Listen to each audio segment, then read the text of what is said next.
Hey, Allison. Oh, I can't hear.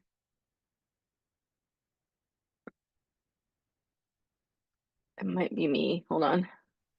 How's that? There we Okay, go. it was Yeah. on my end. Grab my water. So, am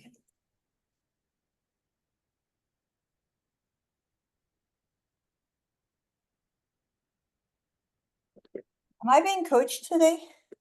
Are we doing coaching today or are we just doing study today? You're coaching. You are the coach today because you were coached. No, I coached her on Wednesday. Oh, you did? Okay. So then it's the other way around.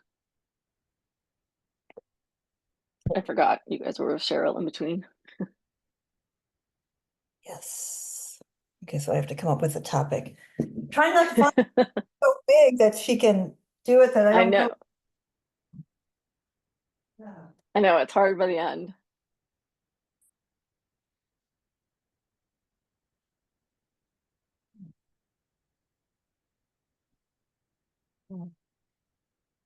Yeah, I'm just trying to find something. Okay, I'll have to think about something.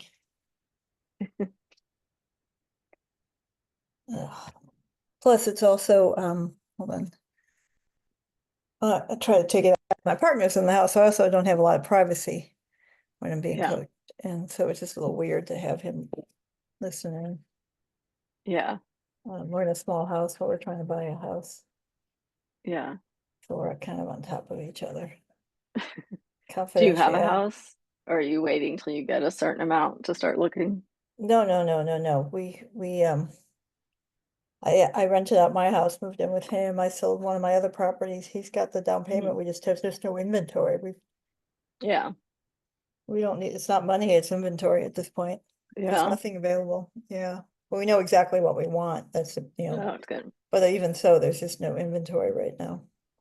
And that makes sense with the election. Nobody's going to do anything drastic with Yeah, their money right now. I guess, yeah. Tomorrow it'll be over. No, it won't be over for a while. It won't be over tomorrow. We'll just, but at least hopefully the commercials will be over.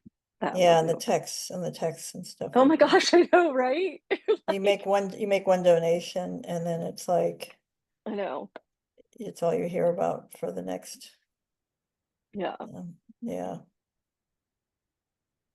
It's,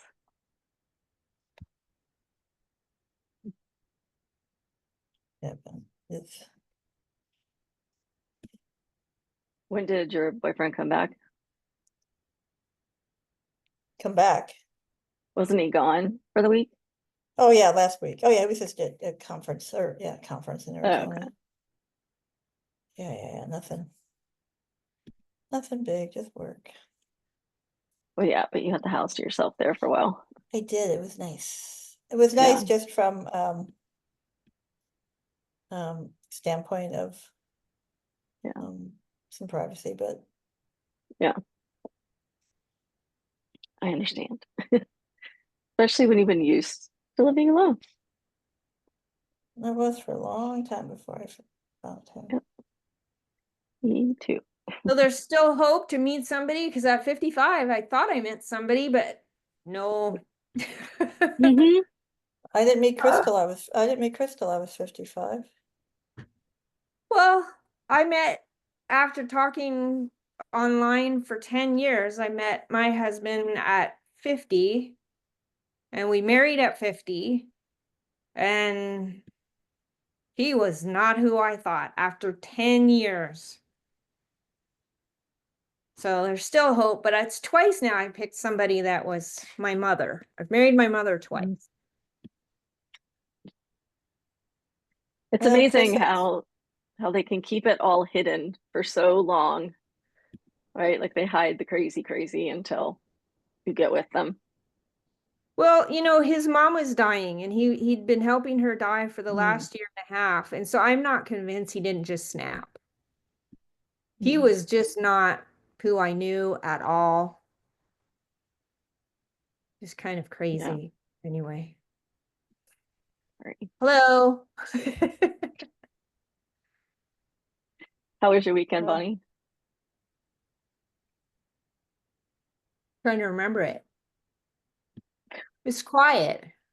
I'm still just waiting for the bank to release his money so I can go. And I realize I'm going to be here till after the election, which is interesting because I'm a little nervous.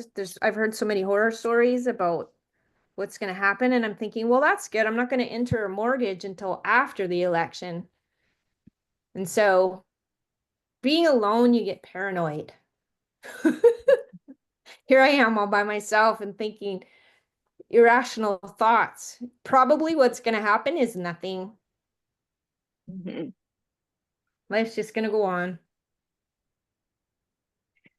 Yes. Although my husband works for K Jewelers and they're having all the stores lock up. They're like big pieces, like in the double vault or something. Like they're ripping their whole stores apart and bolting them up, like extra precautions because of the chance of riots, which I understand in like the bigger cities, but I mean, some of these places that he has are like super, super tiny. I really doubt they're going to riot, but heaven forbid, you know, if they don't do it, it will happen. I mean, how many times I've heard this was going to happen down here and little bits here and there, but for the most part, Yeah. most of the Americans that I know and have met, everybody is just very common sense. So Hmm. I'm staying off of Yeah. media until after this week is over. Especially because I live alone and it's just too easy for me to get Yeah. paranoid in bed, right? We'll Hmm. just the tinfoil hat in the closet. Hmm. Oh, sorry. My husband can hear me because he just texted me and said, it's changed. We're a heavy pull of everything to 1,000 and up, not a full inventory pull. Okay. Mhm. And now he loves me. Ah. I love you too, John.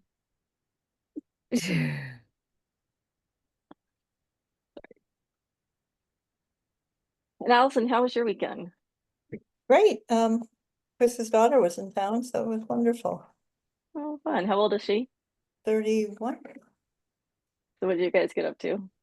We had a barbecue at the house Saturday night, so she has a big family. Her late mom has lots of siblings Hmm. and they have kids and grandkids and so and then her friends. So we had everybody over on Saturday night, which was Oh, nice. And um yeah, and then we're training to hike the Grand Canyon, so we did a really good hike on Sunday. So yeah, we're in training mode. After this, I go do an interval class and then 50 flights of stairs. So yes, You're putting me to shame. we're in training mode, yeah. how long does it take to hike the Grand Canyon, or how long's the hike you all are doing?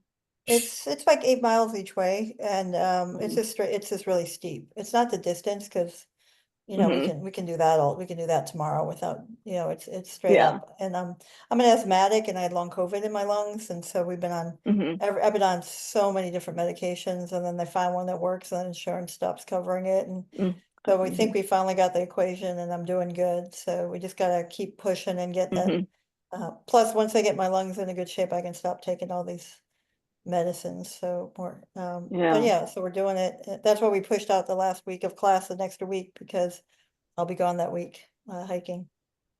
Are you sleeping? Like, are you going down to the bottom, sleeping, and then coming Yeah, back up? Or so there's cabins down there. There's like 9 cabins. oh, And Chris had been on like the put in for the lottery, and there's one way down and different way up on the side we're on, and that second way is closed, so some people canceled because they want to go down one way and up another. And we're like, yeah, he's like, do you want to wait? And I said, who knows, it could be 3 years before we get it again. I'm 60, he's 63. yeah. Let's do it while we can.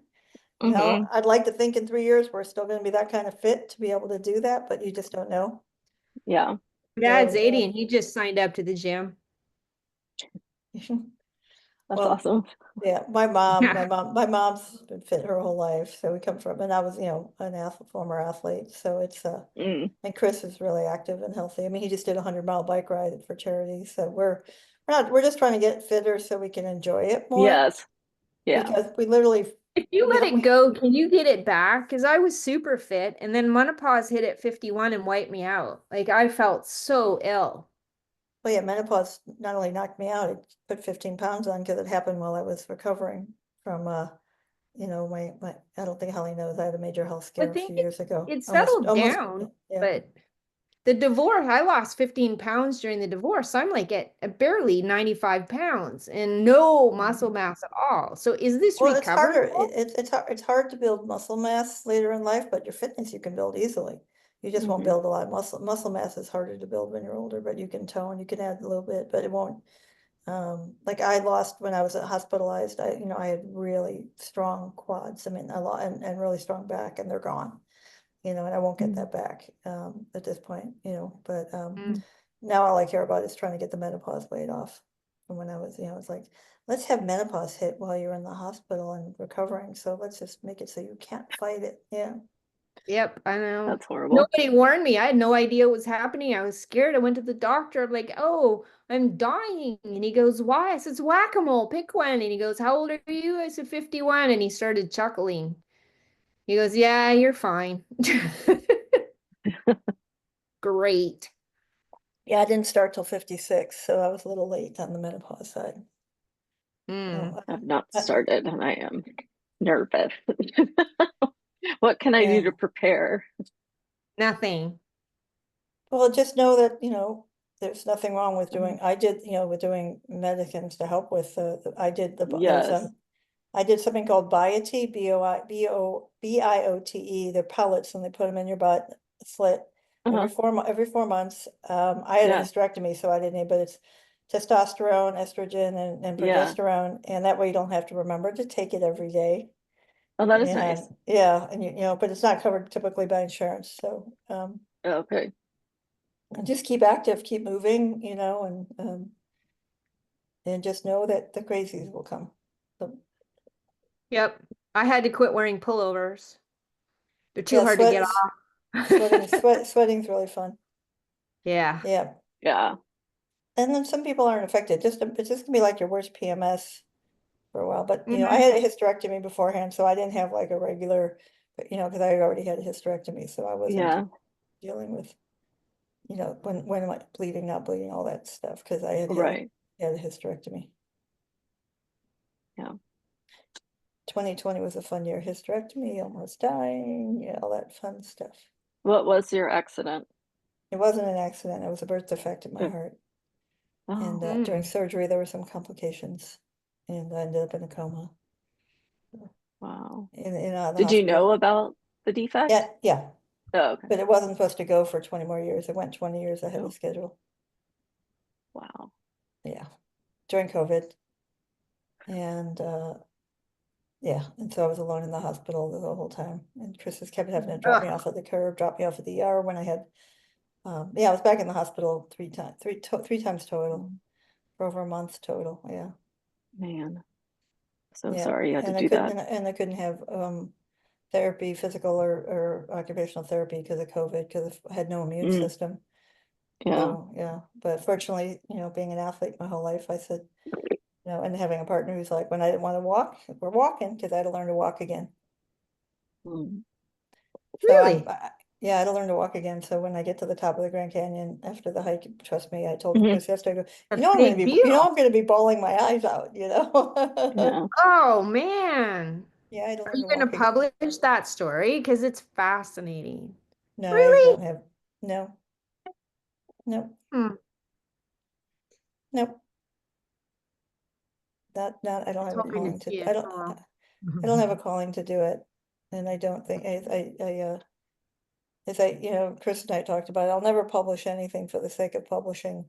If there's a through line Mhm. of education that it could add something to people's life, that's fine, but not for just inspiration. That's not interesting to me. So yeah, Hmm. Yeah. Well, you give me Yeah. hope. but yeah, you just gotta keep moving. Move it or lose it. So we move it. Yeah. Um, So but yeah, tonight we're gonna look at chapter 11 and talk about supporting our clients' growth. Were you able to get it, Bonnie? Yep. I got up to 12, I think, just in case. So I'm ever That's so good. slightly ahead. That is good. There's nothing wrong with that. Um, so this is a pretty simple chapter, just looking at supporting our clients and helping them with, excuse me, if I was gonna sneeze or cough or something. Just facilitating them with accountability, overcoming obstacles, all the things that we do more at the end of a coaching call with a client. And it's just as important as all the other things we do. And I think what's really unique about it is that one, they don't realize when they sign up that they're paying us to help them find accountability partners. They don't realize they're paying us to help them overcome obstacles. Like they know they need to do something to move forward, but it's like we have this secret power of getting in there and talking to them about the obstacles before they even hit them. So they have that backup plan, and then helping them find accountability in their own inner circle. And then they can use that going forward. So I think, it is a really important part. And when I did my first certification, um, I felt like we just kind of skimmed over it. You know what I mean? Like, and we did it in our coaching, and but I don't think the power of it was maybe not there, or it just wasn't talked about really enough. And I wish they would have drove it home more, right? So we're going to look at strategies for facilitating their growth. So first is when we're helping them, or we are asking questions and they are setting their goals. And when we're doing that, we want to make sure that they are measurable, they are achievable, that they're relevant. And I think the really big one is time bound. And I think where this comes into play, again, like usually our coaching niche is an area where we wished we would have had a coach. So that means that we have walked in the shoes of our clients. Therefore, we know these steps, some of them, right, that our clients are going to have to take or overcome or learn about themselves to attain their goal. So we know the kind of a time frame. And sometimes people just don't know, right? You think like, oh, I can do this real quick. And, people who are like, oh, I'll just hike the Grand Canyon. I'll train for 3 weeks and good to go. And they don't have like any, fitness at all. And they just try in 3 weeks, right? Like, no. And if you were working with them, Allison, you'd be like, no, you need to push that back. And you can't go to the Grand Canyon for probably like 9 months or 12 months. Like you need to really get in shape before you do something like that. So, as coaches, when our clients are establishing their goals for the week, or whether just for like the big overarching thing that they're coming to us for, we want to inform them if they're setting a goal and we know there's just no way they're going to achieve that, or they are setting goals and maybe they've set 3 for the week or till the next time you meet, but that the one of those 3 is going to take them a whole week. Like they're not going to be able to get the one done and the other 2. And I think this is where we're also going to build a lot of trust and safety with our clients, is, saying, I think this might take longer, than you're expecting. What could we take off your plate? What could we change here so that you do succeed, and you do feel like you have achieved your goals, and you don't show up at our next session feeling like I didn't do anything. Really, you did something really big. You just didn't have the space in the rest of your life to do the other 2 things. Have you guys had any experience with that as far as clients setting kind of outrageous, not, I won't say outrageous, that's wrong, unknowingly setting goals that are a little too big? Well, I mean, if they do, we're working through them, right? We break it into Yeah. manageable bites and steps, so, Yeah. and so I don't have, I do have clients that come back and don't get the work done. Yeah. But when we design the alliance, we talk about this isn't school. Yeah. You're not getting graded. It says Hmm. everything is information. And so at Hmm. the end of this, you can decide what we said was the path, as you come to think of it, isn't the path. It wasn't moving you forward. You can Hmm. decide that life happened. Life happens and you weren't able to do it, or you hit a wall, some sort of fear wall or uncomfortable thing that stopped you from doing it. I said, that's all information. Yeah. So I'm not a teacher. I come, as we talked about, this is a judgment-free zone. There's no pleasing me. It's just information. So Yeah. that's what I talk about when we design the alliances. And I don't want there's no performative aspect Yeah. to our coaching agreement. I like that line. That's so simple to say that what you thought was the path isn't, because that's so true. Like we decide this is the path to take, and then we realize it's not. I don't, for me, that was just a good visual when you said that. Yeah, well, like they might say like a lot of stuff I coach on is communication, and they might be like, Hmm. I want to talk to this person, I want to do this, and then Hmm. or this meeting, they wanted to do something and they said, you know what, like, the more I thought about it, who's going to be in the room, that's not the place for it, or. Hmm. So again, it's all information, and that's the whole big thing about there's no performative aspect. Like, they're like, don't not book a call because you don't have a topic, because we have Yeah. focal points that we agreed on at the beginning of the Hmm. relationship. So they fill out a focal Yeah. point document. And because I don't believe Okay. in coaching, you just have this random, we'll just keep coaching and see what happens. Yeah. We Right. actually have a You need a document. plan. Yeah. Yeah, it's of goals. We have goals. And Hmm. so I said, if you don't have anything, we pull out the goals, we talk about and see Hmm. which one you want to resonate in and how we dive in there. Yeah. So the big thing for me is just knowing there's no performative aspect and there's no judgment. Yeah. Everything is information. And so if they made a goal too big and they realized it and they felt overwhelmed, then we can talk about that too, right? So Yeah. what did you learn? What was the Hmm. takeaway from this experience? Yeah. So, I'll give an example. Like for me, when I talk about meditating, when I was in therapy, I'd be like, Hmm. okay, this week I'll meditate every day. She goes, Allison, just do it once. When you put that pressure on yourself, I've Hmm. seen you not do that. Just do it once and see what happens.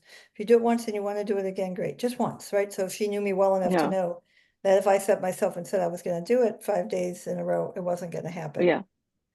So that was a great example of saying, okay, great goal, Right. but Hmm. let's build up to that. Let's try once. Yeah. Bonnie, how does this work with clients in therapy? I feel like we shouldn't Um, really set goals in therapy, well, or maybe you do. well, we have to set goals in order to appease the insurance gods, small g. Gotcha. So I will write up a plan and it's like, well, what are you going to achieve? It's things like prior to every session, they have to fill out a self-report. Yeah.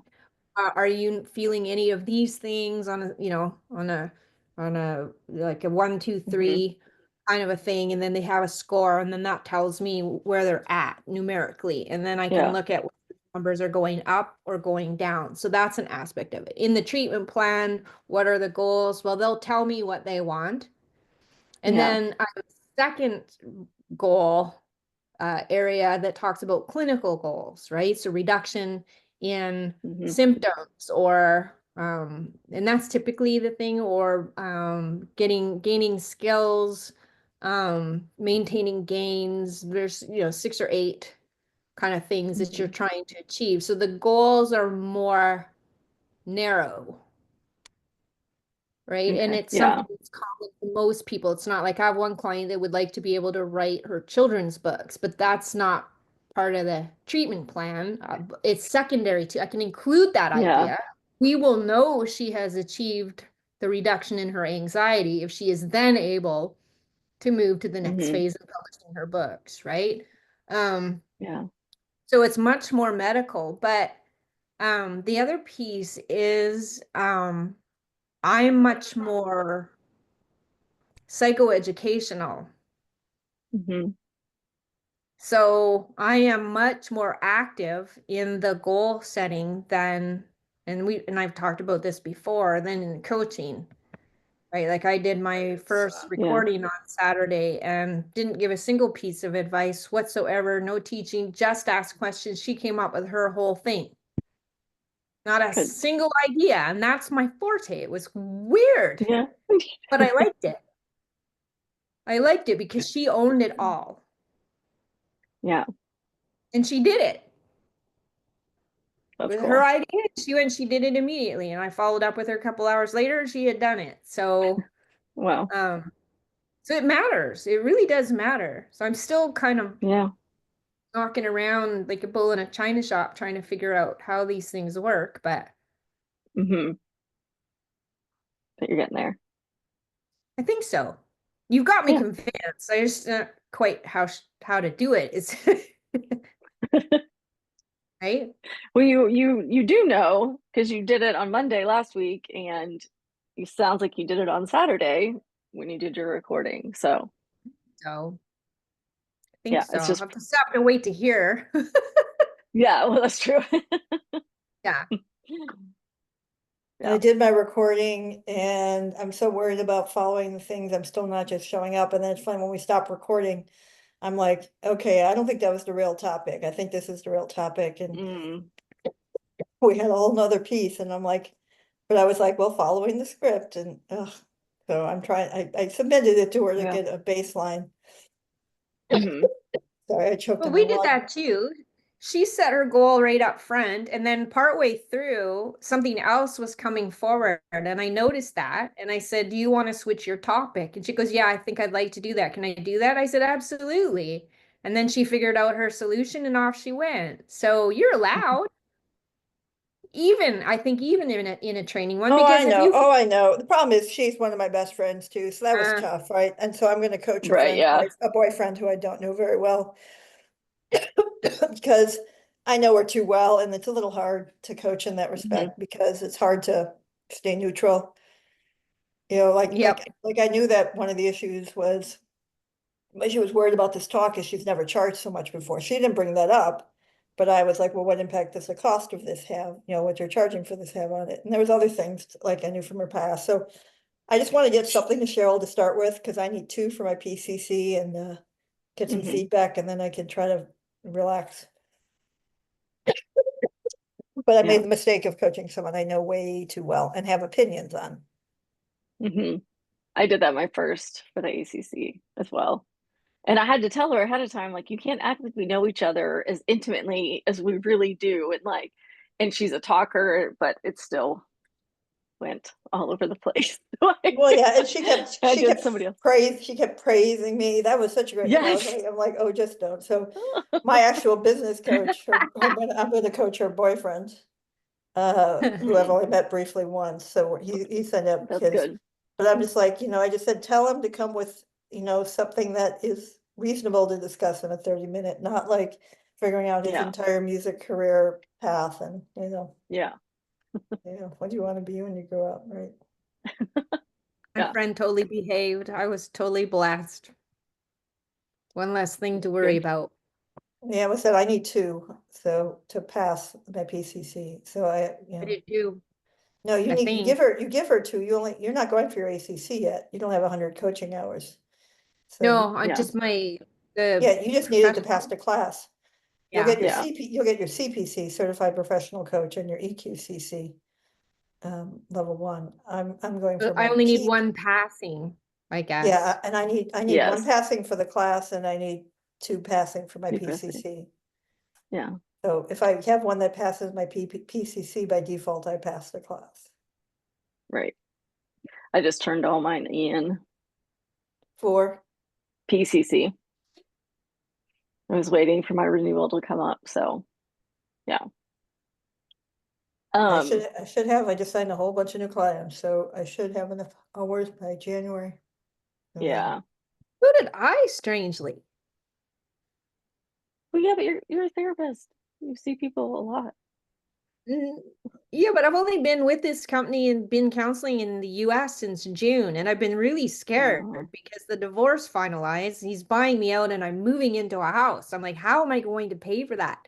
And 2 weeks ago, and I, said, I think even in a mentor coaching session, like I'm scared about where this is going, and then all of a sudden they sign up 2 people a month and I'm getting 4 a week. wow. Yeah. How weird is that? Oh. So, Okay, so we help our clients with their goal setting. And of course, we're going to be helping them figure out their strengths and how they can utilize those in their paths going forward and as they're looking to accomplish these goals that they've been set or they have set, they are setting. A big one is is the resource identification. It's number 3 on here.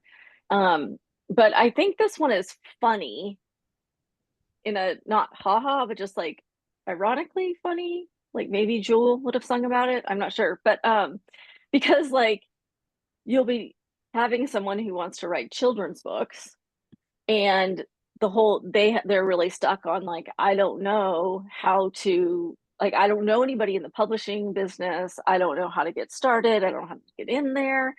And then come to find out, it like clicks with them at the end of the session, like, oh, my uncle works for blah blah blah publishing, but they have just always seen him as an uncle, right? Or my second cousin, you just see them as your second cousin. You don't always like think about what they do or what space they're in and that they hold in the world um, when it comes to you trying to figure out stuff for yourself. So that's why I kind of find it funny, and I think it's important for us to be in our notes jotting down little things like that as we hear if they have like some really good resources that they can pull from so we can remind them of that. I mean, doesn't always happen that we hear things and can write them down, but if you do, I think it's beneficial for us and even like definitely. that Cheryl helps with business development, which is what came out with Allison at the end of my last coaching session. I'm like, well, I need these resources. And there's Cheryl sitting right there, right? Yeah. Yes. Yeah. So I It resonate took, with it was all my willpower to be like, well, we have a solution on the phone. Cause it was like, what options do you have? It's like, uh, yeah. Oh, Yeah, Cheryl's got it all going on. yep. There's, We want to help them with their skill development if there are skills that they need to develop more within themselves or like internally, emotionally, or whether it's just skills like learning, certifications, those kinds of things to move forward. And then helping them start, if they don't, have some kind of reflective practice. And I think this has really changed just even since, well, I don't want to say COVID. I feel like it's been less than COVID. That people are talking more about like journaling, gratitude journals, writing those kinds of things down when I don't think that was the thing for a very long time. So finding out if your clients have something like that, what their practices are, and then how can they bring those in to what they're looking to accomplish in coaching. And then we need to help our clients overcome any obstacles that might get in their way. And again, this is what I think is like the little secret weapon that we have, because we don't just hang up on a call with a client and they've got, this nice little list of things they're going to accomplish before their next coaching session, but they have a list, but they also have a plan B and maybe a plan C or maybe a plan S, I don't know. But they've already thought through like what might hinder them from accomplishing these things, and they know what they're going to do to overcome that obstacle. And that's what stops so many of us is we hit one obstacle and we just think, oh, I'm not meant to do it. Well, that's not what that's saying. It just means like when Alice said it earlier, the path that you think it is, it's not the path you're taking. You're going to go about it a different way. And so, you know, I always use like the example of therapy. Like when you leave a therapy session with a counselor, you don't like, you might have some things to work on, but you don't have like plans. You don't talk about overcoming obstacles. You're just trying to like, if you're in counseling, like you're just trying to make it through the next hour, the next 24 hours a week, right? So this is what makes our aspects of coaching so important and powerful. And I think what really makes coaching work for our clients. And part of that too is just helping them, like one, it has down here like obstacle mapping, but two, reframing perspective. So helping our clients reframe what obstacles they might have, like how they look at them. So like the example under number 2 is how could you view this challenge as an opportunity for growth? Right. So I think that's a really good way to reframe the perspective on an obstacle or a struggle. Or how might somebody you admire approach this differently? And we all know how impactful the question is when you're coaching someone and they're, you know, not being kind to themselves. And you say, well, if this was your best friend in your shoes, what would you say to them? And then they go, oh, and they realize they're, you know, they would say this to their best friend, but they wouldn't, they're not saying it to themselves. So they need to like be saying it to themselves. So this is just another version, I think, of that question. And then having these check-ins. So, you know, how often do we want to review these things when we're together? And I think this is like specifically when you're talking about like the overarching goal that they're coming to you for. But like, what are the indicators going to be? Like, how will you know when you're making progress? How will you know when you've accomplished it, or you've hit that next level to move forward? And then we can use, if we're doing the check-ins with the client, asking them if there's been any new challenges or obstacles that arose for them during the week or in between our sessions, right? Between the time we saw them last. And then accountability. So helping our clients figure out who in their inner circle they really want to trust with certain things, right? I've had clients where, you know, they have a few close friends, and so they kind of pick someone different depending on the topic. And then I have had clients where it's like the same person because it's something really deep and emotional, and they don't want to have to keep explaining it, you know, like over and over. And so they stick with the same person. The point is that they're pulling people in to their lives. And I think as we help our clients pull people into their lives and hold them accountable and journey with them, that in turn is teaching these people they're bringing in as accountability partners, teaching them what accountability and journeying alongside someone looks like, right? And then you would hope and pray that then they would walk along someone else. And so that's how, when we're just affecting, we think we're just affecting one person, our client, that ultimately we can be affecting so many more people that we will never know of and be aware of. You know, on that one, the one thing that I'm not seeing talked about in this is it matters who you bring on board. When you're developing an idea and you bring a certain type of person in on it too soon, they can mess it up for you, actually. So having your idea well established, or the kind of person that you're picking to do the accountability actually really matters, because you don't want them derailing you, or you know, if it's not developed enough, or you know, your goals aren't clear enough, then they don't have anything to stand on either. So Yeah. that if you pick the wrong person, it can completely undermine what you're trying to do. Yeah, and I think it probably depends on how far in you are and what you're trying to accomplish. If it's just like simpler things like versus they're, have this secret goal they've been wanting to do for a long time. And they need to be really secure in it before um, they bring someone else in it. Yeah. No, that is a really good point. So then we want to look at our emotional IQ and how we can use that in our clients' growth. So just the emotional literacy. So helping our clients be able to identify and articulate their emotions is huge, right?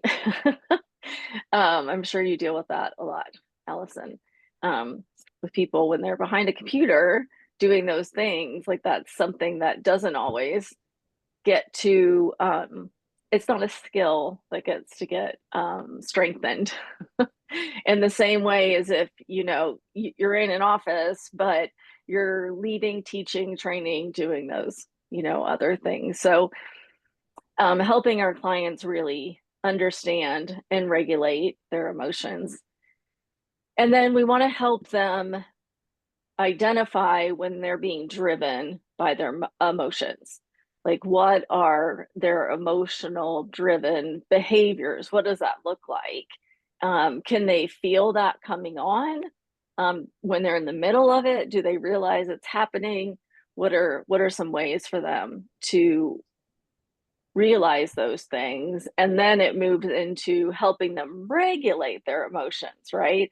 So if they can identify them and then they start realizing what behaviors are being driven by them, if needed, we want to help them regulate those emotions and use different techniques to help them calm down if they need to calm down, or walk away before, or maybe take a few deep breaths before they go into a big work meeting, things like that.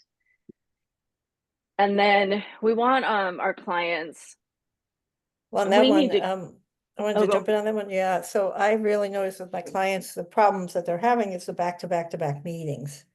And they come in there with too much acceleration when they get into another meeting.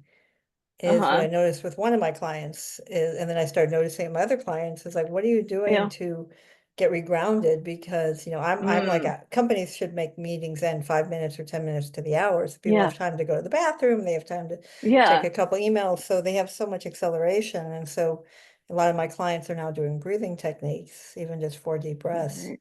To take a minute, take 30 seconds, Yeah. because when they get off one Zoom and they hop on another, or they're in one Yeah. room, my big client, when I'm up at headquarters, they go from one meeting and they're running to the Mm-hmm. next. They have no energy regulation and emotion, which emotion is a piece of that. Mm. And so if they come in there too hard and fast, Yeah.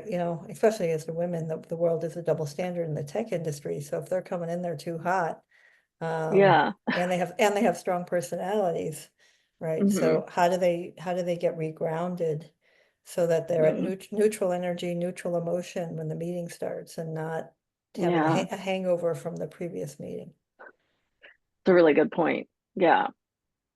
And then how does that drive people like after work in their home life, right? If they're like buzzing like that, then how does that affect their relationships with their partners, their kids, those kinds Yeah, of and so things? and so that's one of the things we explore is what's, I talk about box breathing, about 3-7-8 breathing, 4 deep Mm-hmm. breaths, so we try different things to see which one will help them regulate themselves so that they Mm-hmm. can, so that's, get the emotion and the nervous system calm and everything before they go to the next Yeah. intense meeting. No, that's really good.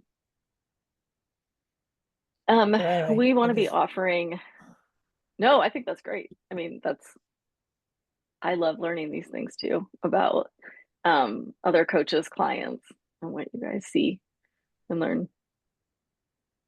We want to be offering support, empathetic support, right? We want to be giving them our empathy And this is an easy space where we can say, I understand. You know, if they're talking about a certain situation that maybe we've been in their shoes before, or if we haven't been in their shoes, right, just saying to them, it's understandable that you would feel this way. So giving some validity and kindness and mercy and grace to whatever they are feeling or struggling with in some of the moments during coaching. And then building up resilience. So, you know, helping our clients develop coping strategies, not just to ground themselves, but also to make themselves resilient so that they can, just like you just said, Allison, go into the next meeting or just go into work at all or all day long, whatever is going on for them.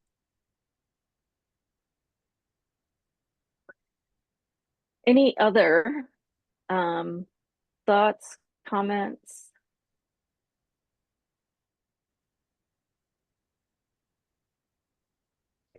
Well, no, I mean, I think for me, one of the things that, I talk about is developing proactive resilience. It's kind of my term. And so a big piece of Okay. emotional resilience is using the positive intelligence and understanding what their saboteurs are, Mm, right? Because yeah. the saboteurs can be leading the emotional response as well. Right? The Mm-hmm. perfectionist can get them frustrated. The high achiever can Right. make them anxious, right? So the positive Yeah. intelligence piece is something that I have all my clients do, if you're familiar with it, Holly. Um, but I it's am a little bit. I need to look into it more. Yeah, it's just really great because I now have a language to understand. I don't subscribe to his Hmm. like have them do their app and do all that, but it's just for me, Oh yeah. it provides a language to understand and to Yeah. give them more tools. Like for example, I had a CEO going to his first board meeting with a Fortune 100 Hmm. company that is now funding their company. And, his saboteurs were the hyper rational, hyper vigilant, so he worries and overthinks. Hmm. Right. And I said, so if Hmm. when you're packing your bag to go to the trip, and if you left your hyper vigilant Yeah. and your hyper rational at home, how would you show up differently in that Hmm. meeting? Mm. Yeah. And so I it was wouldn't, like, I'd go home and get them. That's good. no, but it was just great for him to I realize know. the meeting, and he ended up having a fantastic meeting because Yes. it was like he was Oh, just good. adding that intentionality of, and then, Mm. one of the questions, what if you believed were already prepared for this meeting?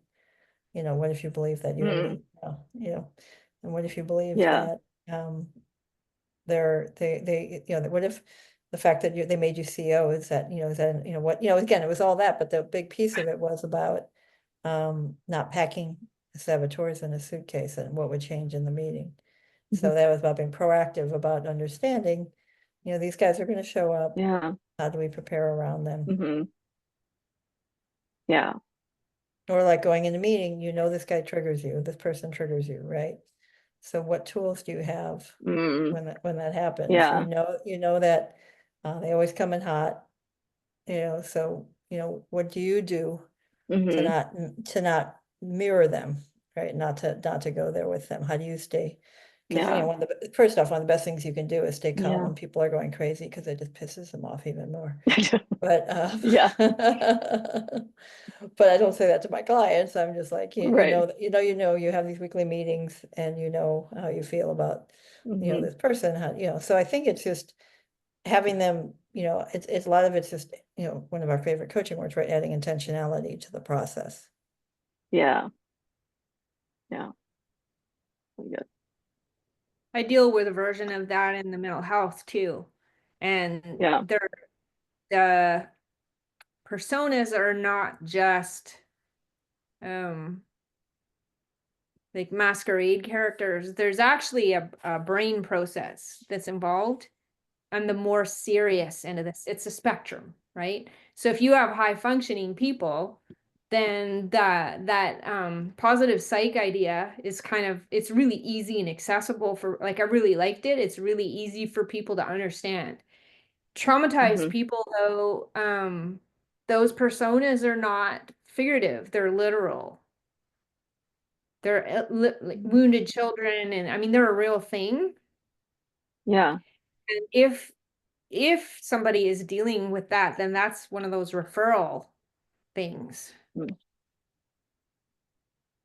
And so Yeah. that, I mean, that's another reason why I get a little bit confused on this coaching versus counseling piece, because some of the ideas touch on Mhm.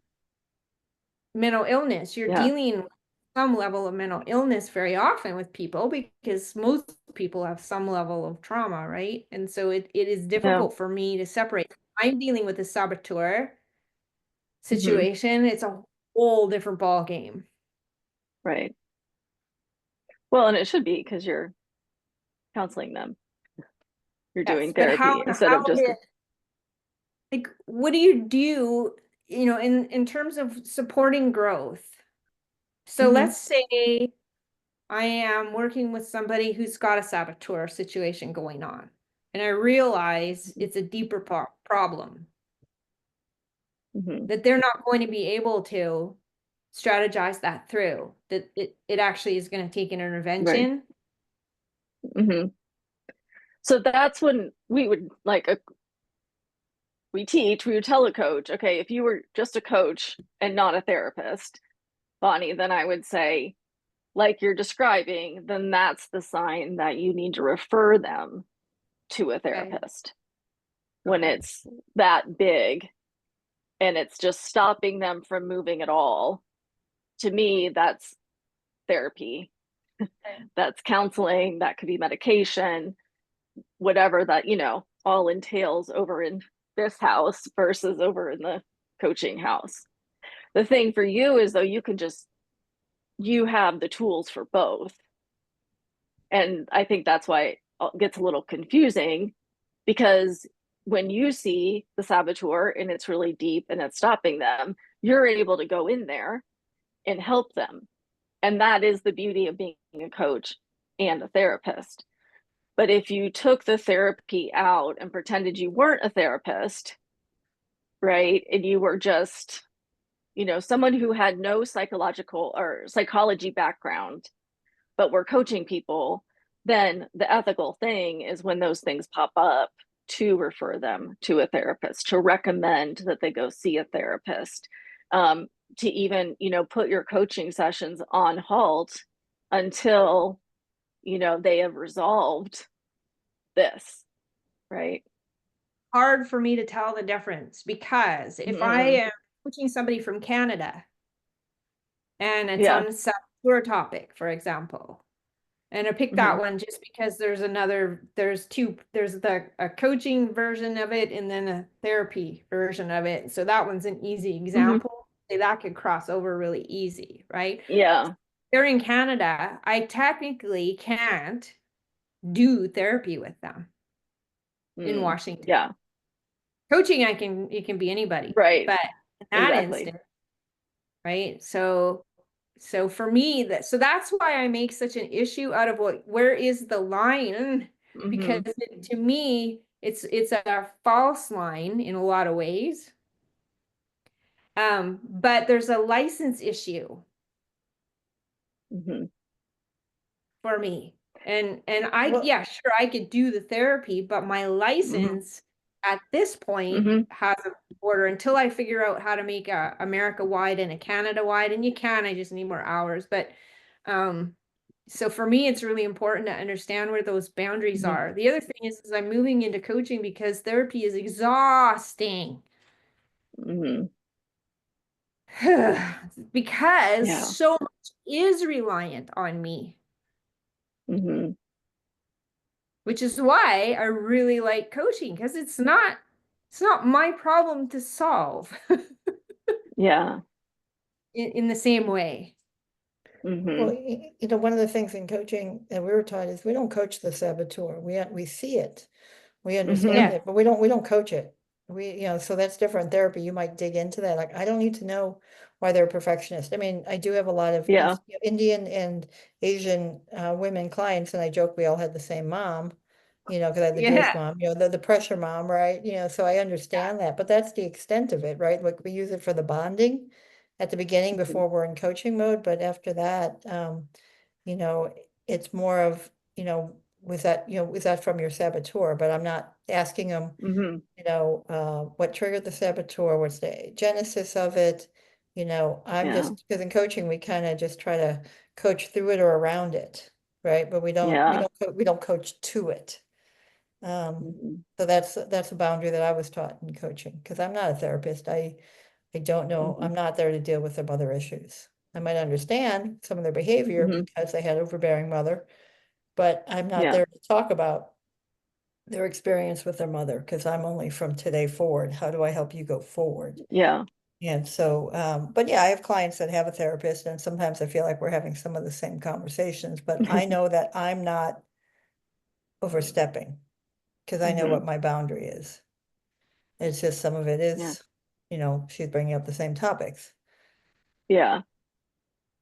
Well, and also like what you talk about in therapy, then you need to put it, if you're in a good space enough to have a coach, then sometimes I'm sure what she's talking about in therapy, she wants to put into practice. And that's where a therapist kind of stops and the coach comes in to make plans, help them figure out the next steps for themselves. Yeah. Mm. Okay, well, why don't we take a break?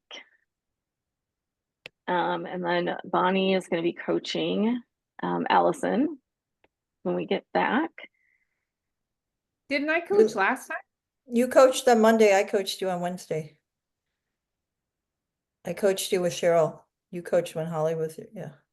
Mhm. That's right, too. Wow. Uh, Okay, So, so what time do we have to be back? To have to kick the dog out, well, so, yeah, what works for you? 4:15, 15 minutes would be great. Okay, so quarter after, we'll meet Okay, back here. we'll see you Okay, then. see you guys Okay, then. okay, bye.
Did you come up with a topic? Yeah, and I'm switching from my desk to my couch, so Oh, I'm just attaching my light so I don't look like I'm in the shadows. no. And I got my little fellow here. Hi, that you can't see. They can't see you. Can't see. Oh,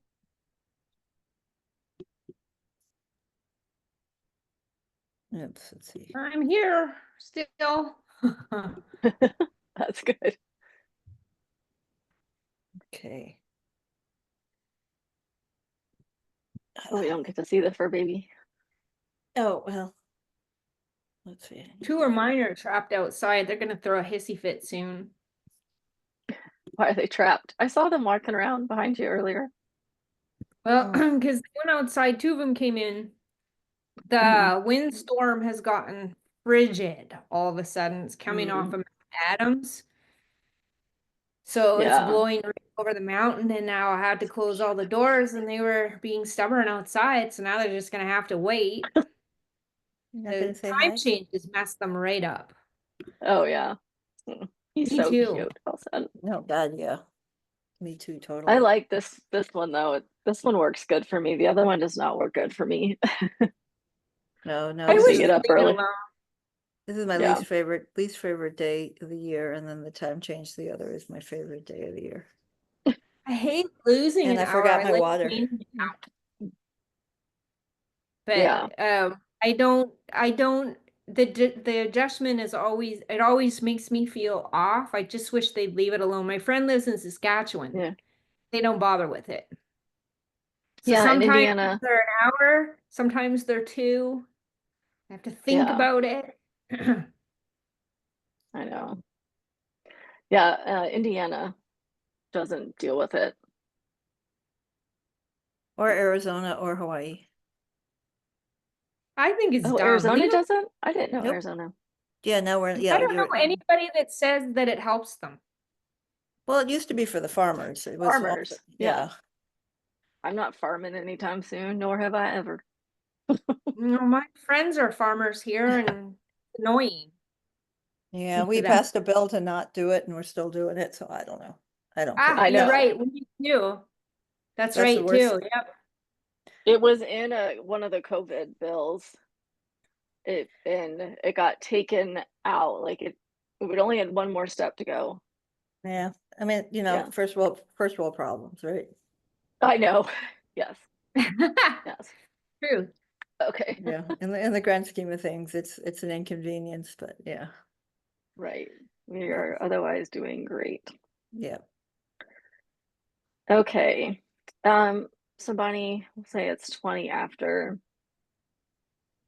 So that'll give you until about 10 till the hour. And I'm okay if you take a little bit longer. Just I don't like you guys to feel like you have to like rush and wrap it up when you just need another couple minutes, right? So that you feel like you did a good job coaching and the client comes to a good space like to end. Um, so I'm gonna leave it to you ladies and I'll see you back in a little bit.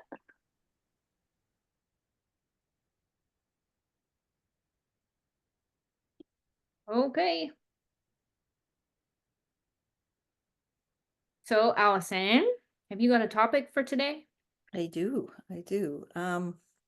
As you know, I moved in and it's tight. My office is literally in the living room, and there's nothing available right now. We could be here for another year. If I didn't work, wouldn't be a big deal, right? And if my company wasn't blowing up like crazy, probably wouldn't be as big of a deal. Um, when I'm stressed in this place where I'm taking care of all that I can, decluttering all that I can, but we don't have room for stuff sometimes, and the house is very presentable. Um, but my clothes are jammed in here. I have to go to the storage to get some clothes here. This is here, that's there. The desk can be small, and I need to figure out how to stay grounded in this, knowing it could be here for the long haul. That there might not Okay. be a short-term house. I mean, as of today, there is nothing to look at, and there is no office in a safe neighborhood to that meets my requirements. So this is it and I gotta strap in.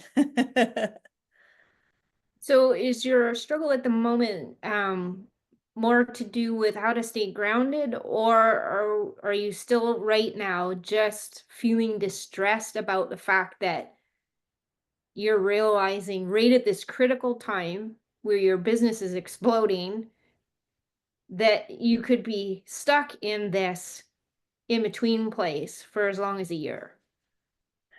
I think it's more the first one, because if I'm grounded, I eat better, I work out better, and if I take care of myself, then I feel better, then I can manage my side of keeping things. So I think it's more, um, I think, first off, that was a great delineation, but I think that it's,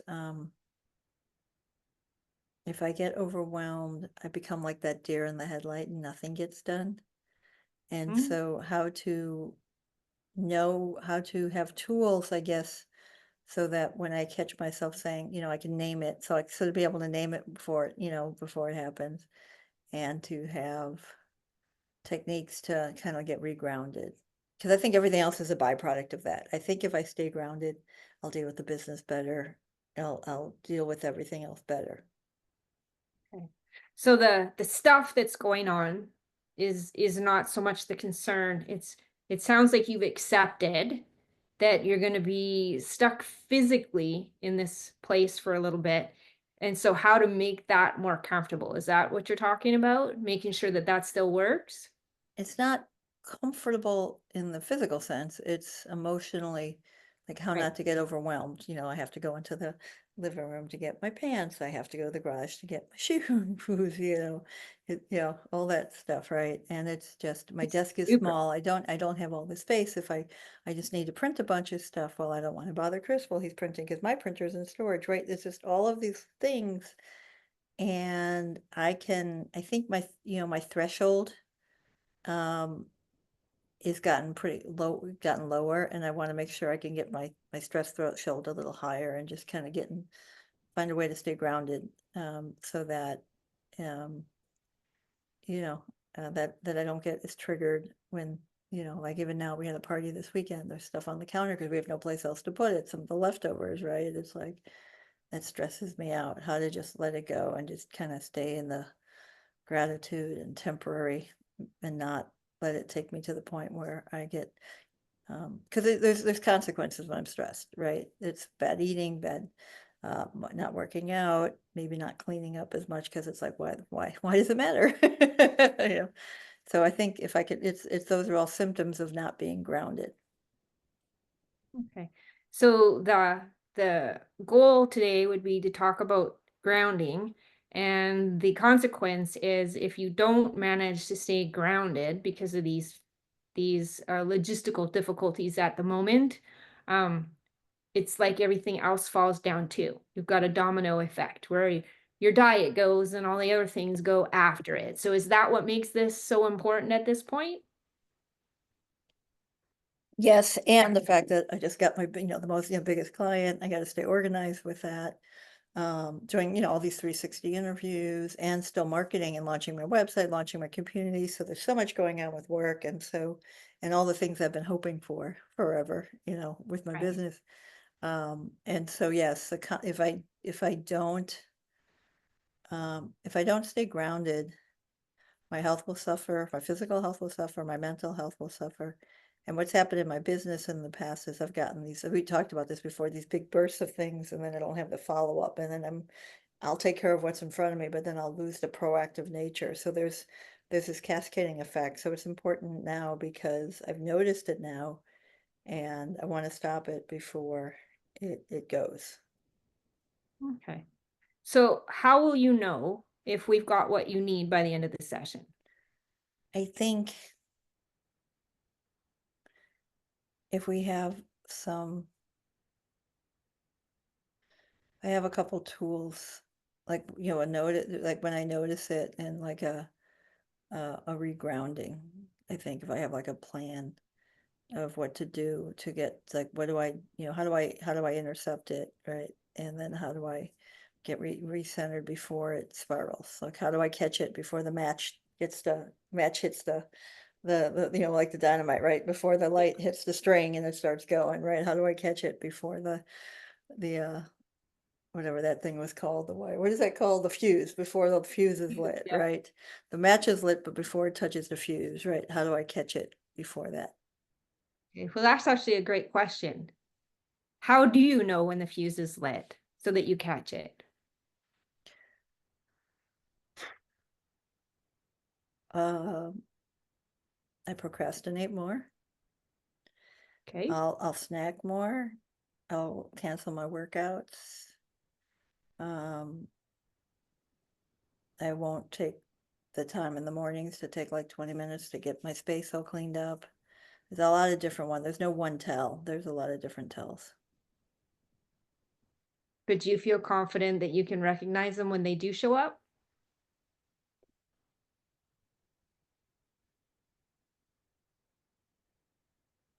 No. um, I think that I don't think I noticed I think right now, currently, that's why we're talking about it, is I don't think I notice it until the fuse is lit. Okay. And then if the fuse is lit, then it starts to spiral out of control quickly. Is that the concern? Yeah, yeah.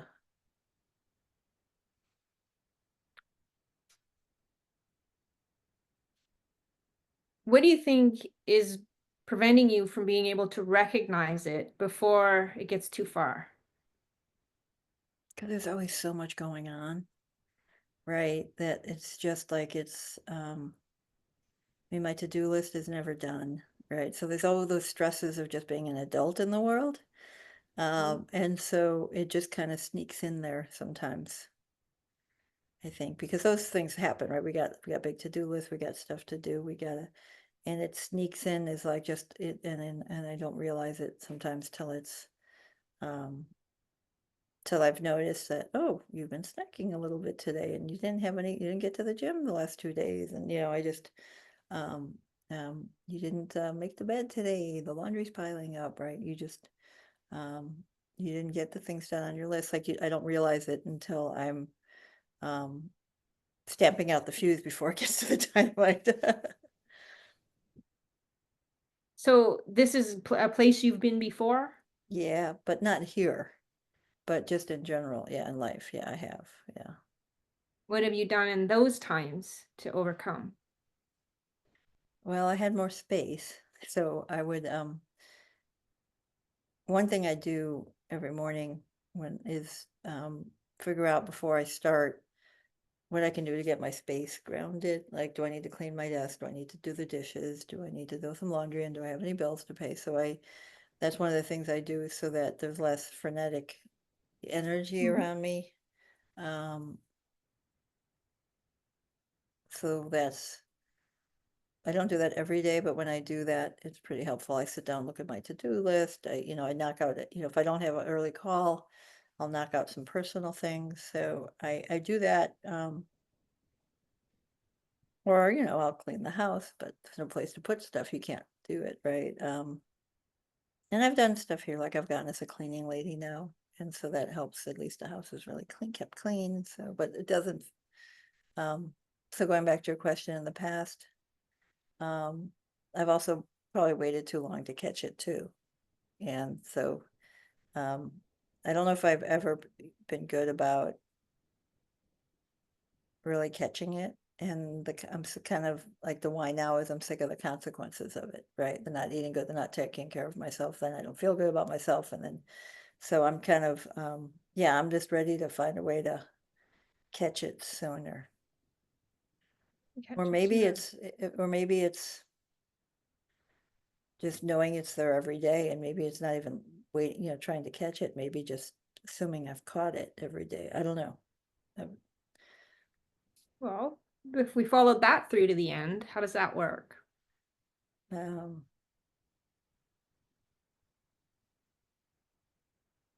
well, it's almost like taking the decluttering thing to a bigger piece, and it's like, what can throw me off today?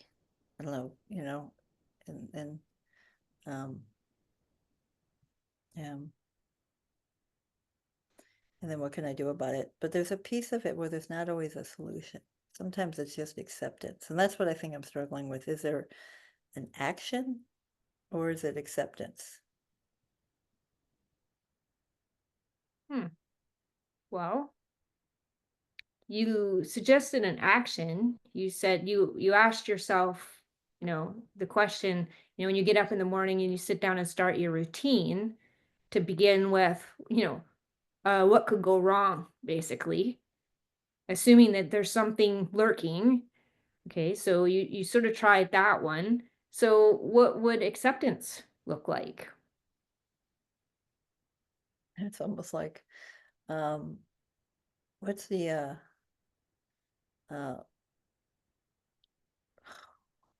it's gonna sound terrible. What's that thing with the dogs where they learned, it just, I mean, it's not just a desk because it could be, oh, like I'm going to an event on Friday. Where's the dress? I don't know where my dress is. I go to a celebration of life. I don't even know what I have anymore to wear. Right. I just don't. It's so crammed in, and so I don't know. I don't know if acceptance is like a constant reminder. This is what you wanted. You found this person. Um, these are you have a roof over your head and all these good things, and it's just a little cramped, and you'll be okay. It's like it's just I'm not spoiled, but I was spoiled with my big house for a long time. But I think you know what, as I think about it, the reality is that I don't have anything that's really, except for I don't have a space of my own at all in the house. Nothing. Yeah. And I think like it's funny, he has his headphones on, so he told me he can't hear me. Like we're out with friends and he's like, well, everyone's like, how's it going? He's like, yeah, it's good, but we're making it work. And it's like, I'm happy, but I am cramped and I'm not making it work. Oh, And yeah. So I don't know.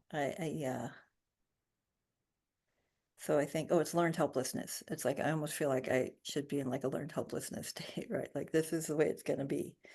And just accept it. And it's like, I have the power to keep working out. I have the power to eat better. I have the power to draw out stuff and get organized here more. But I can't make more space. And I can't create a room for myself. So I don't know. I think I just went in circles. a little bit, but you did do a nice contrast. So you had the contrast of, just assuming that things are going to go wrong and looking for what that's going to be today and, putting that out ahead of time. You did actually explain the other one as far as what does acceptance look like. And what you did was give me a reframe and a gratitude, like something that you would write in a gratitude journal. But at that point where it went off, was that you were reminded of a conversation about, oh, we're making it work. But my impression from the expression on your face was that you smiled and nodded, but that's not really what's going on for you. And actually, not having a space is the feeling I get is like, oh, this is just making me crazy. Actually, it's really Yeah. hard, and it's gonna be another year. Well, it could be next week we can find a place, but it could be a year, right? And it's not that it's making me crazy. It's not I'm not feeling in flow. It just everything is just harder. Wouldn't say crazy, because that's, I don't get into that crazy wound up space. It's just not how I'm built. It's just hard. It's like quicksand. Everything just becomes a little harder. Mhm. And everything takes more work because it's less space. So it's like living on a boat, right?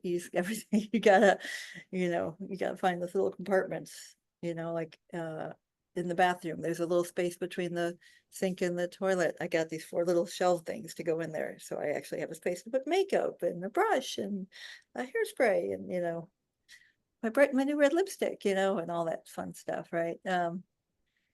And I got a little desk and I was able to find something next to it that has 3 drawers that I can put my notebooks in and um, my papers and my folders for my clients, and have, so I'm finding little things to work, but it's a lot. It is a lot. And you've done a lot of things, but it doesn't sound like you've found enough to feel grounded. And I think too that as much as you can find places to put things, you still don't have your own space. And even if it's not crazy feeling, it's still kind of a big deal. And no matter what you do to solve the spaces, adding shelves, those kinds of things, you cannot create that space, which is how it sounds. That was part of what gave you grounding before. Yeah, I think it's healthy to have something that space is just yours for me. And I went from having a 3-bedroom house to myself to uh, something that's less than half the size. Um, and as I said, I'm not complaining. I mean, how lucky are we that we found each other? I get all that. I just feel overwhelmed. I think the feeling is overwhelmed a lot with the density of everything. Okay. And are you feeling that overwhelm right now? Um, yeah, well, I mean, like right before I got on the call, I'm in the kitchen. I'm like, where do I put this stuff? And even like now, like to have a call with you and to have some oratory, privacy, Mhm. right? To have to be like, can you put your earphones in and turn them on, mute so you can't hear me, right? I don't even have that to even be able to do a Oh. coaching session. That is Mm, difficult. yeah. I mean, I It could have gone is. outside, but the temperature drops in the sun. Yeah, and it's just mosquitoes and all Mhm. that. Um, so yeah, I Mhm. just don't even have that privacy for that one for 30 minutes for us to have this. I don't even have that. So the one thing that you need the most is your own space. And it sounds like that's just not feasible right now. Nope. So do you have some new ideas on how to ground without that space? So this would be territory that you might not have thought before because you had space before. Yeah, I think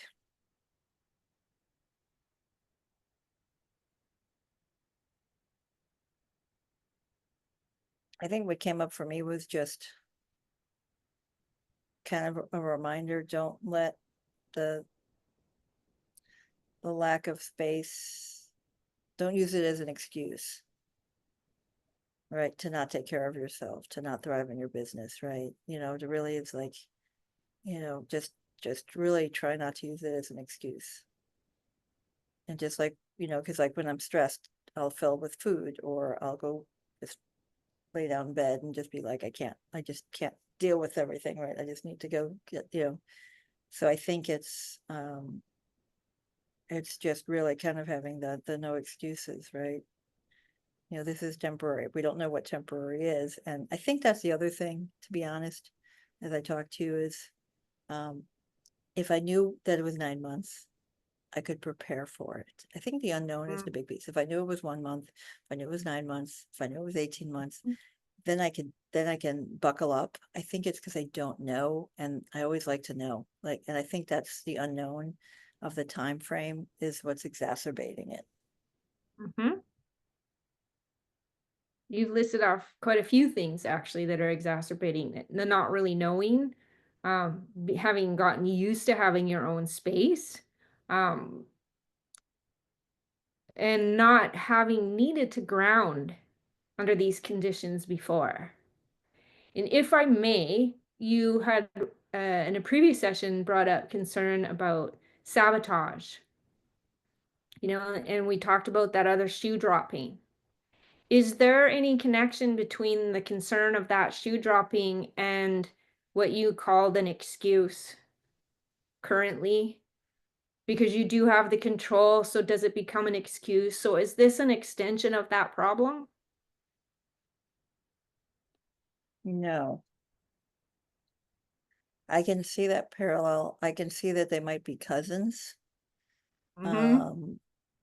But um, I think that that was more fear of success, fear of getting what you want, kind of a little bit rolled in there. This is just a situational challenge. Okay. I don't Alright. think it's deeper than that. It's just a challenge. And I think you said it right. I just don't have my own space.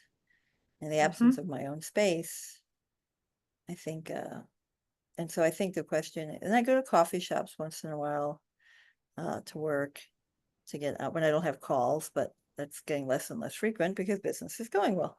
Um, um, and I keep looking for office space that's not too far away, that's in a safe neighborhood where I don't have to go past a homeless encampment to to get to. Um, so I think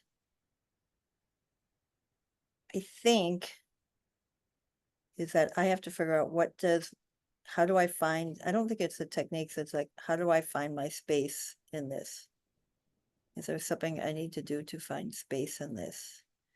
Um, and is it something, like it's not just walking the dog, because then it's about the dog. Like, what is it, working out is an end goal, but what is that place where I can feel spacious, even for like 15 minutes a day, where I just have something that's mine? So I think that's it, is just finding some sort of spaciousness for just me somehow, So where I what could, might be a way to redraw the boundaries so that they're not your usual, right? It's not space of your own in a separate room and soundproofing and a big desk and all your usual things. well, it used to be, if I ever felt that way, I'd walk the block and a half to the beach, but I don't live by the beach. So I don't know. I mean, there's nothing like, to me, it would be to get out in nature is always what's Mhm. grounding me. And um, we're but a mile from a beach that doesn't have dolphins, doesn't have waves, because it's got a brick wall out there. It's like it's the entrance to the port of Los Angeles. Um, so I don't know. Um, I tried meditating before, and we talked about that, in the class section. It's been hard for me to find that space to do it, but maybe I go back to trying to meditate once and see if that creates that grounding, because I don't have any place I could physically go, right? So I need to mentally go. If I can't physically Mhm. go, I need to mentally go. Um, and maybe I need to try meditation again. Okay.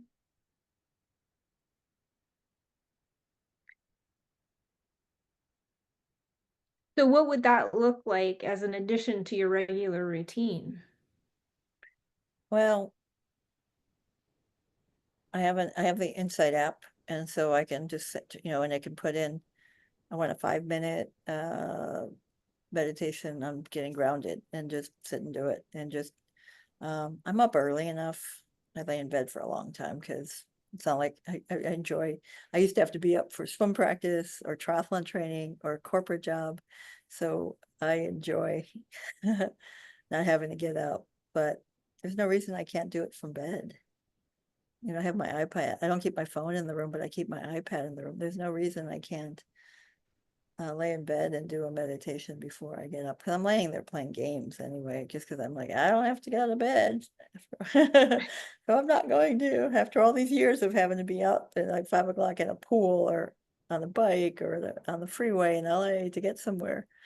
So I think just doing it in bed for for 5 minutes in the morning, just try it once this week. And just then to notice if it makes a difference throughout the day. Okay. Well, you had mentioned something else too, which was the um just assuming that something is there to get you. That something is going to disrupt you. So what about tackling this from a few different angles. And the reason I'm asking this is because your stakes are pretty high. You are in a completely different environment as you describe it. You've listed off many things that you're used to, that you've had, that are not the same anymore. And even though you've met a great person and there's a ton of things to be grateful for, it's still an adjustment. It still requires being outside your comfort zone and thinking things you haven't thought before. So I'm wondering about, you had listed the two possibilities, a thing that you could do, non-tangible grounding, so mentally grounding and defining your territory that way, but also just assuming that something's going to get in the way and asking yourself the question, what could get in my way? So it's about the possibility of maybe combining the two things. So you've got a two for one does still deal with the physical stuff, right? And the I other deals with the mental. Well, I think as you played that back, I think that I already know what gets in the way. It's not new. I guess it's what's going to trigger me today. You know, Okay. like if Chris puts the blind up in the living room before I get dressed and I have to get pants. Now that winter's here, I can't just grab shorts anymore. I have to grab pants. Well, all my pants are in the dresser right by the front door. And so if he puts the blind up, it's like, well, can you put the blind down? Because, that will set me off, right? That will frustrate me because, Okay. um, I don't like having to expose myself to the public to get my pants in the morning. So I think that I already know what those things are. Okay. I don't think there's gonna be anything new. You know, Yep. it's just, it just is. Yep. So Yep. it's kind of I think there's kind of like accepting the is and Hmm. trying to create my own little space in the midst of it all So the mental somehow. grounding, just the intangible zone around you. Even just for 5 minutes, I mean, more would be better, but just to have this moment of just, because when you're, meditating, it's just spacious, it's unlimited, it's open, it's possible. Mhm. And though I'm not really good at morning routines and being consistent, um, um, even just trying it once, well, ironically, tomorrow Chris will be gone, uh, before I get out of bed in the morning, but to do it, and because I'm still in the house, whether he's here or not, and just see if it makes a difference tomorrow, and just try it, and then, and just seeing if that helps. Now, how will you know if it's helped? I won't snack. I will get a lot of things done off my to-do list. And the house will be more organized. More so that I will just, I think it's like, I get this feeling of like this wall in front of me sometimes because of everything. And I just might be, the wall won't be as present. I don't know if it'll be completely gone, but I think if I'm grounded, I'll feel I can flow. I'll just know, like, it'll be real easy. Like, I'll make my meal, and the dishes will get done, and the bed will be made, and the clothes, it's like I'll get into like Yep. a flow. Okay. So if the grounding technique is working, you'll just feel more flow. Yeah. Okay. Um, what would potentially get in the way of you following through with this now? Well, I'm probably not gonna oversleep because of the time change from 8 o'clock call tomorrow, so that's probably a good sign. Um, I think it would just get in the way of just getting getting lazy and just not being intentional, or just being really tired and groggy in the morning and just forgetting to do it. Okay. So what could you do to make sure that doesn't happen? Hmm. Well, I mean, what I could do is put, if I don't do it, put a little time on my calendar to block out to do it. Though I've not been good in the past about time blocking, but I can try. And just like, if I don't get it done before my 8 o'clock call, just after my 8 o'clock call, I'm looking at my calendar while I talk to you. I don't have a call again until for 3 hours. And so I can, I'm literally putting it in my calendar as we speak. So that I have a reminder if I forget, tomorrow. That's the best way for me, to be honest, is if I put it down on my calendar. Even like remembering to call a friend back on something. If I put it in my calendar, it reminds me. Okay. So I give So myself a reminder. you don't need a person or somebody that you could have text you or remind you or, No, I don't have that person, so no, okay. I don't have, yeah, that's not, I'm the one that does it for everybody else. I don't know if I would trust them to do it for me. Okay. So you said in the beginning that by the end of the session, you would like to have some sort of idea on how to tackle this grounding issue. So at this point in our session, have we made any progress? Yeah, I think there's just two components to it. One is kind of like the acceptance that that I'm just not, that this environment doesn't make me grounded, that it's not, it's not me, that I am in a situation that's just challenging. And secondly, that lack of my own space. I don't think I realized that was really it before. There was this lack of space was really it. So to try to create the spaciousness with the meditation and seeing if that can fill that piece. And then lastly, just pray a house shows up sooner rather than later. There's always that. Yeah. All right. So do you feel like we made the progress you needed to try something new?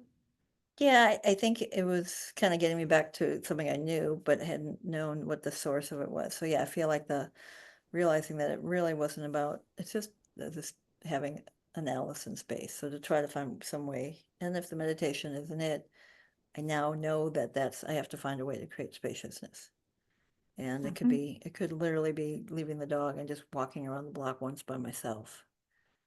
It just might be that simple, just to do something that's just not for the dog, not for cleaning the house, not for this, just, So yeah, to find ways to find ways to be intentional about finding spaciousness for me. Right. With an understanding that it's not forever. Yes. It's also about being comfortable with the unknown because we don't know how long it's going to be. Okay. So out of all of those things you just listed, what is your big takeaway? I think it's just the awareness that not having anything that's really my space. Desk in the living room is really the core issue. And I think knowing that core issue will allow me to manage it better because I don't think I knew what the source of it was before. Okay. All right. So do you feel like we got to where you needed to go? Yeah, I feel like I got a good awareness. Yeah. Yeah.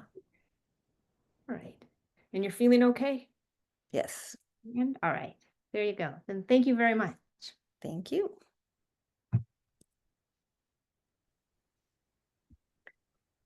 So Bonnie, how are you feeling after the session? Um,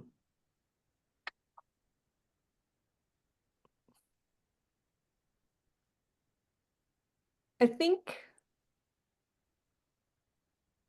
my mind was able to go slower. Mm-hmm. And that helps me a lot. I felt a little more grounded, even though it doesn't always go necessarily where I want it to go, but today, um, I was able to actually grab the questions I had in mind. Mm-hmm. That's good. Not all of them, but a lot more of them than normally. Yeah. Oh, that's great. That's good. What's something you want to work on for your next session? Um, it's difficult for me to get that real clear delineation of the contract. And it Mm-hmm. sort of depends on the person. Some people will state it blatantly, and then other people Mm-hmm. it's a bit of a dotted line. So sometimes I can struggle with that. Then the next piece that I feel like I need to work on is the personal growth piece, the Mm, insight piece. And yeah. some of the things that I was noticing about that today that I really liked was the idea of obstacle mapping, and um, another one was a resource identification, Hmm. right? And so those deeper Yeah. things, I feel like I'm starting to remember, the basic 8 categories, Hmm. but now That's making good. them more useful, Yeah. making them more present, making them more pertinent, Hmm. and less about markers and more about depth. Yeah. No, it makes a lot of sense. That's a lot to learn. Mm. Um, I thought you did really good when um evoking awareness. I liked when you asked her, this is 7.3. We don't even talk about markers. What is preventing you from being able to recognize when the it's been united, like ignited? Yeah. I thought that was a really good one, and it did get in there to her personhood to think about, what the trigger is, and that she's really not aware of it until she's in the middle of it. Better than being at the end of it. It's still not as good. Nope. Nope. Um, yeah, I think the coaching agreement was not as strong as it needed to be. And I think whether if you don't feel clear on it, then ask, right? It's not up to yes, it's up to the client to understand their own coaching agreement, but it's also not, because if it doesn't make sense to you, it's not like clear to you, then there's probably something not clear for the client, right? So really kind of sticking to, what do you want to talk about? Um, how will this, what's bringing this up for you right now, or how will this make you feel? And how will we know we've accomplished this? And if it's still kind of unclear after those first few questions, just going back to, okay, so what is the main focus for today? Okay, and what do you want to walk away with? Like, you can just blatantly ask, what's the one thing you want to focus on? And what do you want to have by the end of our session? Or what do you want to walk away with by the end of our session? Or how will you know we've accomplished that by the end of the session? So don't I thought be I did afraid. ask those things. Or are you just Hmm? giving them as examples? What?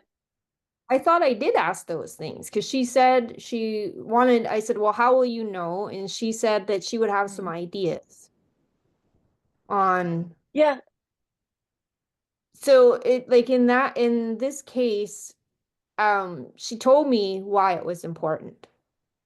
She told Hmm. me if she doesn't find the grounding, then all of these pieces Yeah. get run away.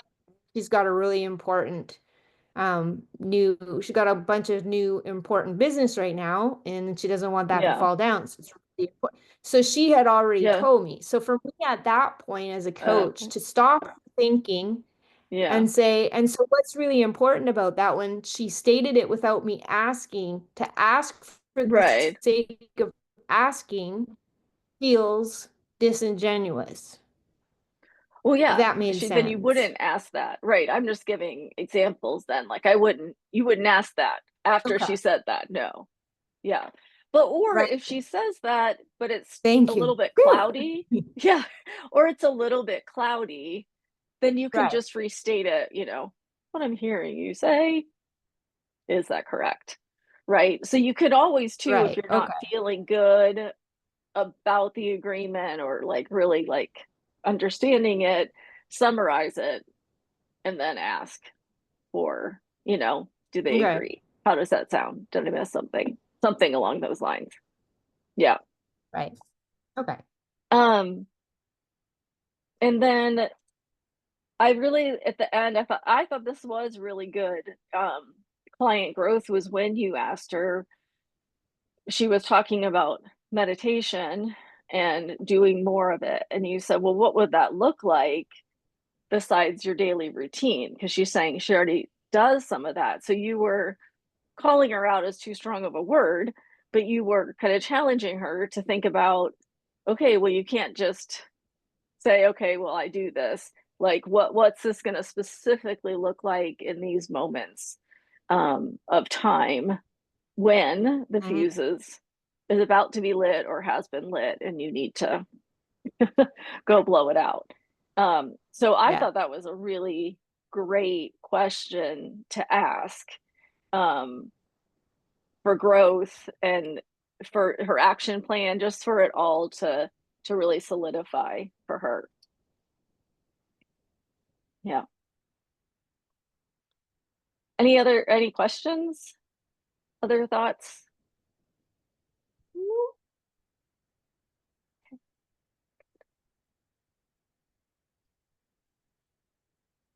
Hey, ladies. Well, we're kind of done. Well, that's one thing that's different is normally I can't get my clients out after an hour. Mm, It's really hard. They'll say yeah. things like, well, I walked into the session. It's like being, in another world for a little while, and I don't want to have to go back out. And so being Mm, able to get to some possibilities inside of half an hour is great. yeah. And and and I think too, it's better for people, Yeah. actually.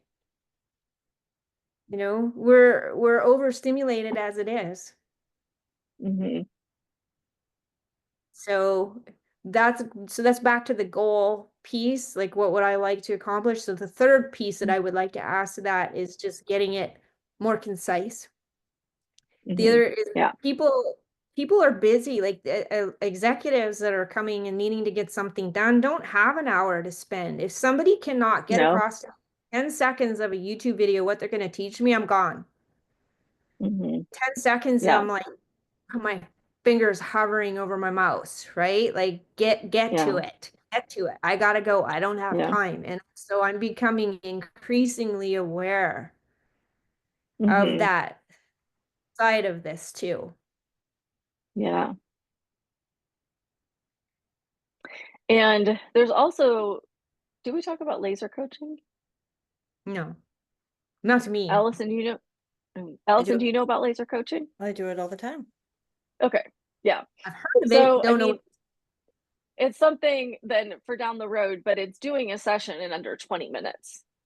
Whoa. So, yeah, I know. It's a little bit like overwhelming at first, but basically, you're just getting in there, getting the agreement, asking like two questions, hitting the heart of the matter, action plan, move forward. And it is great for executives and people that are on a really busy schedule, or if you have a client that just needs like a quick check-in, it's something you can like throw in and just do like a 20-minute laser session. So I was just thinking about that when you were talking about the So when pace I and executive. when I finished coaching school, I chose not to go through, pay them another $5,000 for them to say, you're now expert, you're certified in their stuff. I'm like, Yeah. I graduated it, that should be enough, Yeah. but so my friends were all going through it and I was their coach for it, and it was 15-minute Hmm. sessions. And like they were like having trouble with some of the concepts, and so I would just do it for Yeah. them. And they were like, yeah, you don't need the certification, but it got me really good at, and in coaching school, we did a lot of 15-minute coachings, right? Oh, And okay. my coaching school was 5 weekends, 3-day weekends over 5 months. And Okay. so we Yeah. got real deep, very different than Wow. Yeah. the CPC. Yeah, Yeah. nothing against the CPC, but CT, it's a whole nother depth of Right. It's a different, yeah. whole nother depth of, especially when you're in person and you're all day. Yes. It's, you're Yeah. basically, 2 8-hour days and one like 5-hour day. Um, and so you did lots of breakouts where you do quick 15-minute coaching. And so, yeah, my clients all have they have a link for 15-minute laser coaching, and it's unlimited until Yeah. somebody abuses it. I deal with busy people. Yeah. No one really abuses it. Um, Yeah. but yeah, so that's what I do. do it all the time. And it really is about when they come in for laser coaching, they usually they're very clear on that Yeah. one thing, right? Right.